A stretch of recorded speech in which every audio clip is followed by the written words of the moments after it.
Bonjour, très heureux de vous retrouver pour vous présenter la deuxième partie de mes prévisions astrologiques pour 2024. Dans la première vidéo, je vous parlais des prévisions générales au niveau individuel pour les 12 signes du zodiaque. Cette fois-ci, je vous propose de découvrir ce qui est en jeu au niveau des prévisions mondiales. Pour commencer, j'aimerais vous parler des deux facteurs qui me semblent de prime abord les plus importants pour la longue période qui commence en 2024. C'est-à-dire en premier lieu Pluton qui passe dans le Verseau dès le 22 janvier avec un bref retour en Capricorne en septembre, puis la planète s'installera en Verseau définitivement du 20 novembre 2024 au 9 mars 2043. C'est un changement de signe important puisque Pluton vient de passer environ 16 ans dans le Capricorne, ce qui nous a apporté toute une série d'événements qui mettaient en jeu des luttes de pouvoir intenses au niveau des pays, des politiciens, de l'économie, etc. En Verseau, sa qualité va être nettement différente, nous allons le voir. Deuxième point très important, c'est la fin du creux de l'indice cyclique, autrement dit de la concentration planétaire qui a eu lieu depuis janvier 2020 et qui va se terminer en avril 2024 avec la conjonction Jupiter-Uranus. J'ai parlé de cette concentration planétaire dans ma vidéo publiée en octobre 2019, dont vous trouverez un lien ci-dessus et dans la description ci-dessous, dans laquelle je vous faisais une série de prévisions sur ce qui allait arriver à partir de 2020. Ces prévisions se sont avérées exactes à quelques nuances près, nous avons pu le constater à nos dépens. Elles prenaient leur départ dans la chute de ce qu'on appelle en astrologie mondiale l'indice cyclique, et dont je vous expliquais en long et en large le fonctionnement dans la vidéo citée. Pour faire simple, plus les planètes se rapprochent dans le zodiaque, l'indice cyclique baisse et plus les périodes de crise surviennent. Inversement, lorsqu'elles s'éloignent, l'indice cyclique augmente et la croissance, le progrès et le bonheur des populations se manifeste plus aisément. Pour l'illustrer rapidement, regardons cette image dans laquelle on voit la situation qui avait commencé avec le rapprochement de Jupiter aux autres planètes lentes en décembre 2019 et avec la conjonction Saturne-Pluton du 12 janvier 2020 en Capricorne. Jupiter s'est vite rapproché de ces deux planètes, ce qui a formé la triple conjonction Jupiter-Saturne-Pluton du début du printemps 2020, avec les effets dévastateurs que l'on sait. Cette concentration avait commencé avec la conjonction Jupiter-Pluton du 5 avril 2020, ce qui a mis les 5 planètes lentes dans un arc de 100 degrés entre le Capricorne et le Taureau, laissant vide de leur présence le reste du zodiaque, entraînant une baisse considérable de l'indice cyclique et créé un grand déséquilibre planétaire qui s'est poursuivi jusqu'ici. Celui-ci commencera à s'affaiblir en 2024, nous allons le voir dans ce qui suit. Pour rappel, entre 1900 et 1970, on a vu quelques baisses prononcées de cet indice cyclique qui ont marqué les deux guerres mondiales, en 1914-18 et en 1939-45, ainsi que celles de Corée, d'Indochine et d'Algérie entre 1950 et 1957. Je vous invite à faire un arrêt sur image pour prendre connaissance de ces textes. Je ne vais pas vous les relire, ils étaient commentés dans la vidéo susmentionnée.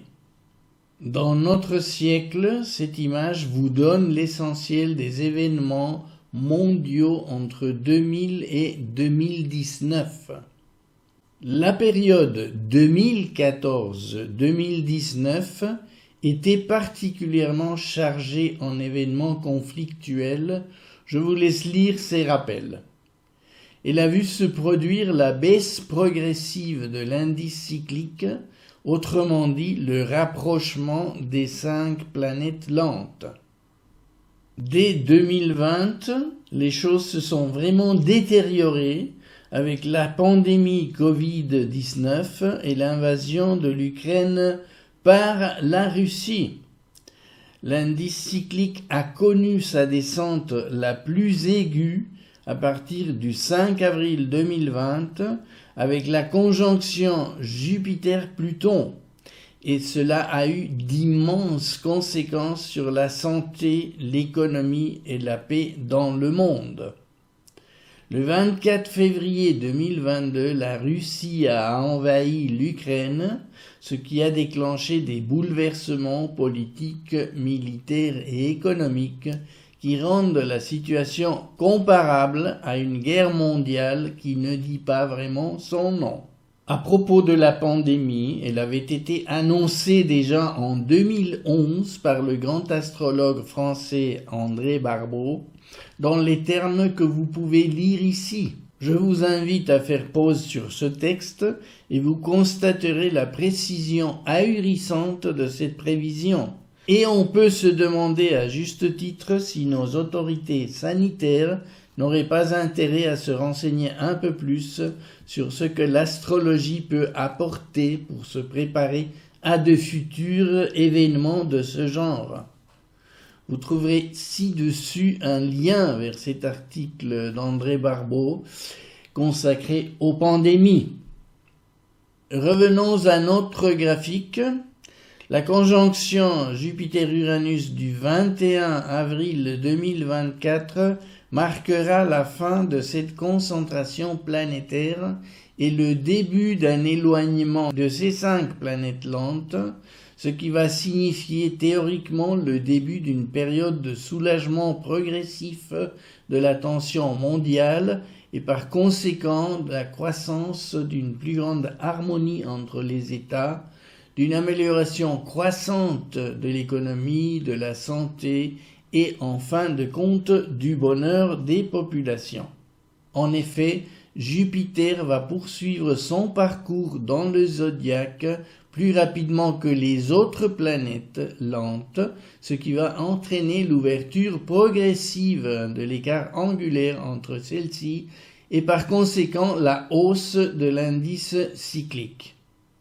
Mais avant cela, comme point final du resserrement, il y aura cette conjonction Jupiter-Uranus. Historiquement, celle-ci se produit tous les 14 ans environ, et elle a toujours accompagné des événements liés aux révolutions politiques, militaires ou sociales. Par exemple, la Révolution française en 1789, l'avènement de l'Empire napoléonien dès 1803, les 2 guerres mondiales. Elle a accompagné aussi certaines avancées scientifiques, le clonage de la brebis Dolly en 1997, la découverte du virus d'immunodéficience humaine en 1983, ou technologique, la conquête de la Lune par les vols Apollo en 1968-69, la guerre des étoiles de Ronald Reagan en 1983, sans oublier des cracks boursiers comme celui de Hong Kong en 1997 ou de Wall Street en 2010. La liste serait trop longue pour tout citer ici. Que nous réserve celle de 2024 ? Vu que Jupiter agit comme un grand amplificateur des tendances d'Uranus qui sont liées à ces types d'événements et que leur conjonction du 21 avril 2024 aura lieu en Taureau, Signe de terre associé à la matérialité, à la nature et aux finances, il ne serait pas étonnant qu'une grosse crise financière mondiale puisse se produire dans le sillage du contexte difficile de la guerre en Ukraine et de la situation tendue de l'économie chinoise, confrontée à ses faillites internes dans l'immobilier et à la concurrence avec l'Occident. Pluton en Verseau est annonciateur de bouleversements au niveau de nos systèmes sociaux et de la gouvernance mondiale. Le dérèglement climatique va contribuer à exacerber l'agitation sociale. Des facteurs comme l'immigration, l'avènement de l'intelligence artificielle, les ajustements de l'industrie pour changer les modes de production, notamment dans l'automobile, vont secouer le marché du travail et beaucoup de gens vont se trouver dans la rue. Il se pourrait bien que la combinaison de ces deux facteurs astrologiques force des événements à la portée incalculable. La fâcheuse tendance de Pluton, c'est qu'il aime d'abord détruire, puis après reconstruire sur de nouvelles bases. Il faudra bien que les acteurs de la politique et de l'économie se montrent très inventifs pour faire face à tous ces défis. Un autre facteur peut aussi jouer son rôle. Il s'agit de l'éclipse solaire du 8 avril 2024. Celle-ci va se produire juste avant la conjonction Jupiter-Uranus. Elle va être visible tout particulièrement en Amérique du Nord, comme on peut le voir sur ce graphique. L'ombre de la Lune, cette bande bleue centrale où l'éclipse sera totale, va traverser les États-Unis. Vous voyez sur cet écran le ciel tel qu'il se présentera à Philadelphie, la ville fondatrice des États-Unis d'Amérique. On y voit une prépondérance des maisons 7, 8, 9 et 10, ce qui évoque les relations internationales, les alliances, les traités, la guerre éventuelle, mais aussi la vie idéologique et spirituelle. La conjonction Jupiter-Uranus se trouvera en maison 10, qui a trait au pouvoir, aux initiatives du gouvernement, mais aussi aux finances, puisqu'elle a lieu en Taureau. La conjonction Vénus-Neptune en 8 n'est pas très bonne pour la dette publique. On sait que celle des États-Unis est astronomique et que cela pose de gros problèmes à l'heure d'appuyer l'Ukraine dans sa guerre contre la Russie. La conjonction Mars-Saturne en Poisson est un indicateur de blocage, de frustration. On voit que ce thème sera très à propos avec la situation qui va être certainement d'actualité à ce moment-là. Une éclipse solaire n'est rien d'autre qu'une nouvelle lune exacte en conjonction avec les nœuds lunaires. De ce fait, elle est particulièrement active. Or, cette année, les nœuds nord et sud se trouvent respectivement en bélier et en balance. Cela met en relief la polarité guerre-paix. On peut en déduire que les efforts diplomatiques seront intenses, mais que la logique de la confrontation sera plus forte, puisque le nœud nord est plus ancré dans le courant du temps qui avance. Bien entendu, le thème astral de l'éclipse va toucher tout le monde, mais nous regarderons son impact sur les thèmes des naissances des dirigeants des pays concernés par les conflits existants à ce moment-là. Mais je vais laisser ces analyses pour une vidéo Astro News que je mettrai en ligne le moment venu. À partir du 26 mai 2024, Jupiter entrera dans les Gémeaux, un signe d'air, ce qui laisse présager que la communication, les échanges et les négociations seront plus facilement la règle plutôt que la mésentente et la combativité. C'est un espoir vu les temps qui courent. L'élément R va s'imposer progressivement dans le devenir du monde. En effet, les conjonctions Jupiter-Saturne qui marquent le rythme de l'évolution du paradigme dominant vont se produire exclusivement dans les 3 signes d'air pendant les 200 prochaines années. Les Gémeaux, la Balance et le Verseau vont être le terrain de rencontre des 2 plus grosses planètes du système solaire. De 1842 à 2000, elles se sont rencontrées exclusivement dans les signes de terre, le Taureau, le Capricorne et la Vierge.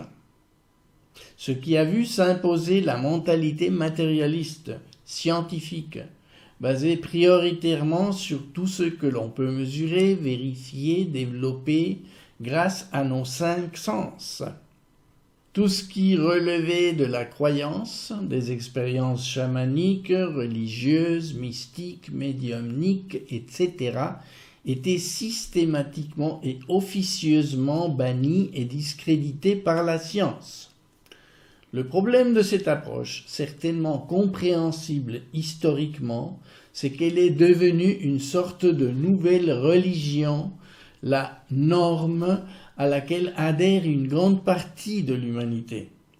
La science a l'ambition de tout expliquer par des moyens exclusivement physiques et rationnels. Elle fait l'impasse sur d'autres approches de la connaissance et de la vérité, basées sur l'expérience intérieure qui établit subtilement des connexions entre les êtres qui sont prédisposés à ce type de vécu holistique, qui englobe aussi l'intuition, la perception des corps subtils, les expériences psychiques dites paranormales, la maîtrise du corps-esprit, les mystérieuses énergies du cosmos, etc. L'infiltration insidieuse et consentie de la science pure et dure dans toutes les sphères de notre vie est en train de désenchanter le monde, de le rendre aléatoire, de créer un sentiment d'absurde et de vide chez l'être humain qui ne trouve plus un sens profond à son existence. Rabelais, un écrivain humaniste français du XVIe siècle, le voyait déjà venir en déclarant « Science sans conscience n'est que ruine de l'âme ». C'est pourquoi le nouveau cycle de conjonction Jupiter-Saturne sur les signes d'air est si important, car il va contribuer à ce changement progressif de paradigme, à l'emprise actuelle, quasi exclusive de la science. Il va créer les bases d'une plus grande ouverture. Il va redynamiser la curiosité en ouvrant l'être humain à de nouvelles approches de connaissances, à de nouveaux systèmes sociaux, à créer d'autres types de relations entre les gens basées sur le respect, la justice, la tolérance, la collaboration, la fraternité, mais aussi sur l'affectivité sereine, plus éthique, artistique et imaginative. Ce nouveau climat va petit à petit se généraliser dans les décennies à venir, de génération en génération, et l'être humain va connaître une nouvelle phase de développement de sa conscience. Voilà, sur ces perspectives optimistes, je termine cette vidéo, en espérant avoir apporté un éclairage sur ce qui nous attend d'abord en 2024, puis à plus long terme. Je vous donne rendez-vous à l'occasion de nouvelles vidéos où je tenterai d'expliquer et d'analyser d'autres faits d'actualité. D'ici là, je vous souhaite une belle suite d'automne et vous dis au revoir et à bientôt.